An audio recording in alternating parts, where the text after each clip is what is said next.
Salve, mineradores do Exílio! Estamos chegando com mais um vídeo aí. Dessa vez não vai ser um tutorial. A gente está começando uma série aí de histórias, né? Contos do Exílio. É uma série que eu acho bem legal aí para quem joga já há algum tempo e quer conhecer, né? A gente joga há tanto tempo e às vezes não conhece a história básica do jogo, né? Então, algumas eu já descobri com esse tempo de jogo que eu tenho. É pouco, né? Não é muito se comparado aos colegas aí. Mas conforme eu for descobrindo as histórias, eu vou trazendo para vocês aí, beleza? E a primeira história que eu vou deixar nessa lista aqui que a gente vai ver hoje é a história das Pedras da Lemúria, que é inclusive uma missão aí da sua jornada, descobrir todas as Pedras da Lemúria. O foco desse vídeo não é ensinar a localização das pedras, mas sim que você conheça a história que ela conta, né? Mas se você for safo aí, você dá um pause, você olha com calma a paisagem e você vai conseguir localizar elas. Uma ou duas que é mais complicadinha, mas é bem tranquilo, no geral é bem fácil de achá-las. Beleza? Então, se você estiver gostando do assunto, deixa seu like, se inscreve e bora pro vídeo!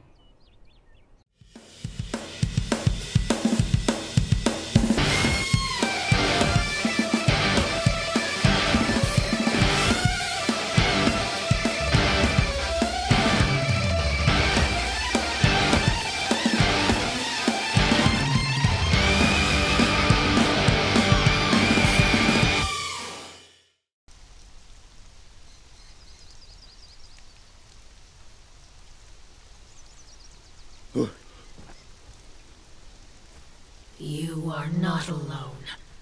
You are not less than them. You can be free. You do not have to believe their lies. I have left these stones for you, my lost and misguided children.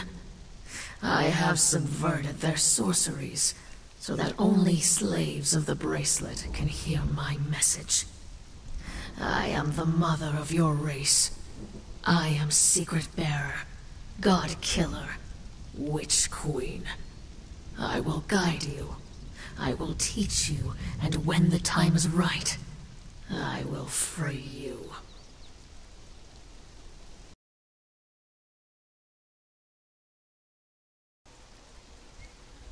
Perhaps you were born a slave, and you do not remember the fate that shaped us.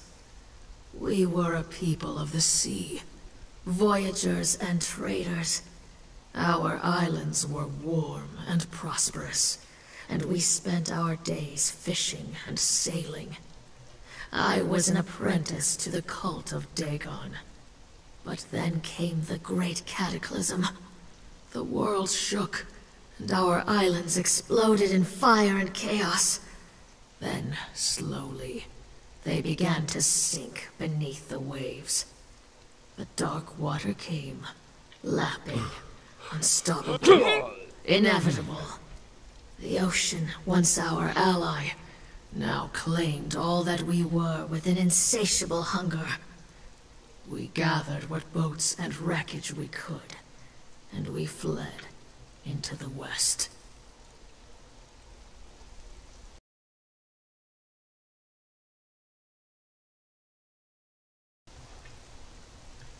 To know the past, child, is to avoid the same mistakes in the future. When we fled from our sinking islands, we made landfall on the eastern coast of this continent. There were a people there, with whom we had traded from time to time. As we made landfall on their coastline, they took it as an act of aggression. Half drowned, numbed by the loss of our homes, the wicked Kari took full advantage of our plight. We were rounded up, chained, and put to work. That was the first time that our people became slaves. As masters, the Kari were relentless. For you, child, I do not need to detail the brutality of existence under the Kari. You live a similar fate today, under the yoke of your masters. Needless to say, there were those of us who were versed in lore that was alien to the Kari. Our island civilization was far more advanced than theirs. If the war had been a fair one, we would have shattered them with our powers. As it was, some of us escaped. A remnant of a remnant, thousands strong. But all that remained of a mighty empire. We fled west, always into the west.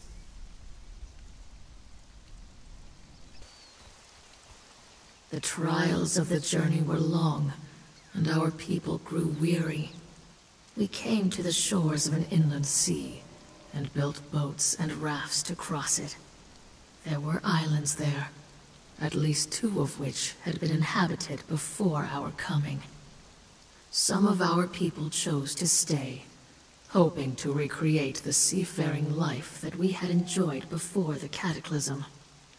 But the water had betrayed us once, so many of us continued westward. A remnant of a remnant of a remnant.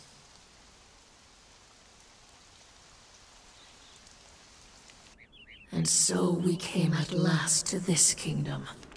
It was a fertile land, rolling grasslands and temperate hills that gave way in the far south to the dryness of a desert.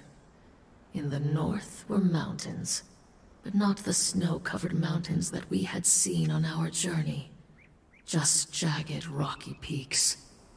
And a swamp, thick and brooding, that lay over the eastern part of the region like a shadow. But it was clear that this land was inhabited. Carved blocks of mighty stone covered the landscape, and a crystal-clear lake in the north was dammed and siphoned along a great aqueduct. And the city. Such engineering was beyond humankind. I saw the great monuments, the statues brooding over the river, and the towers that flamed unnaturally across the landscape. And I confess, I felt fear. When we met the ones we call the Giant Kings, some of us fell to our knees in worship. Surely these were gods in living flesh, come to offer us respite at the end of our long journey. We could not speak their language, but our sorcerers and theirs came together and worked a powerful ritual.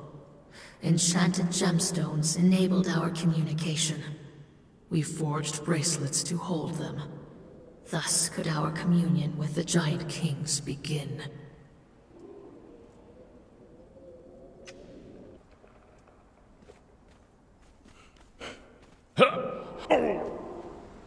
There were mistakes in this stumbling, fumbling relationship. Our allies had little contact with humans, and our impatience as a people meant nothing to creatures with such long lives.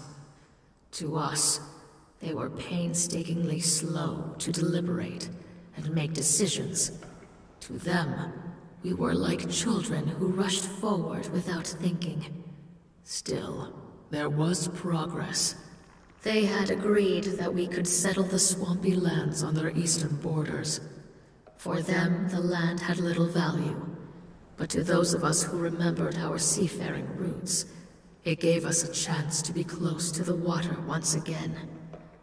And, given time, we would be able to call upon Dagon once again.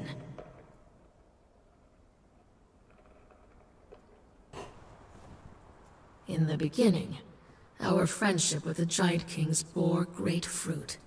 We traded with them knowledge, food, baubles, and both peoples prospered.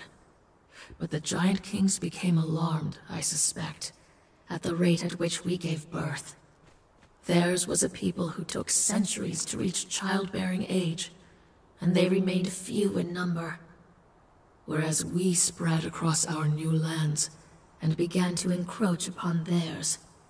In order to avoid this fate, I began sending scouting parties far to the north, outside of the borders of the Giant King's kingdom. They were to find fertile lands that would not encroach upon the territory of our hosts. Instead, we discovered something dark.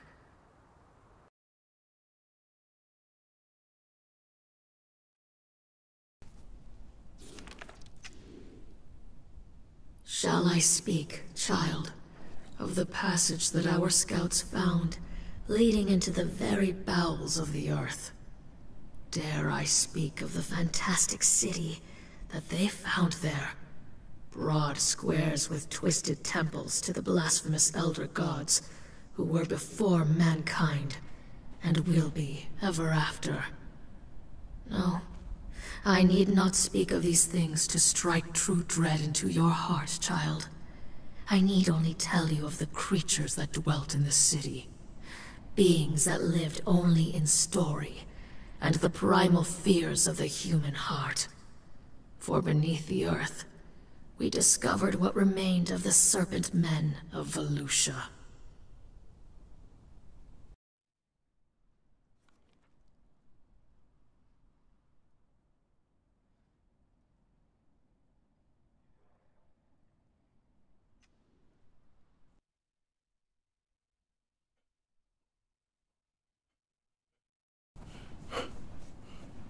We confronted the Giant Kings and the Triumvirate with their darkest secret, and they did not deny it. How could we trust them, allied as they were with the ancient enemies of mankind? I gave them an ultimatum. To give us the northern lands, to stay their hand while we exterminated the Serpent Men. They refused. War was inevitable.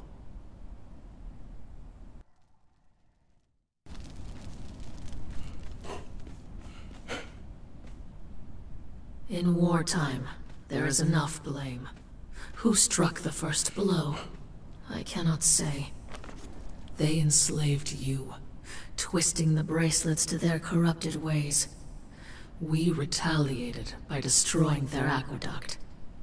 We established an outpost, Zula, in the north, to watch the Serpent Men and prevent them from joining with their allies. And I began to formulate a powerful sorcery to ensure the safety of our people. The war continues, child. I cannot say when it will end. You may not remember us. You may not have been born among us. But I urge you to join us. Resist. Sabotage the Giant Kings and their works. We are coming for you.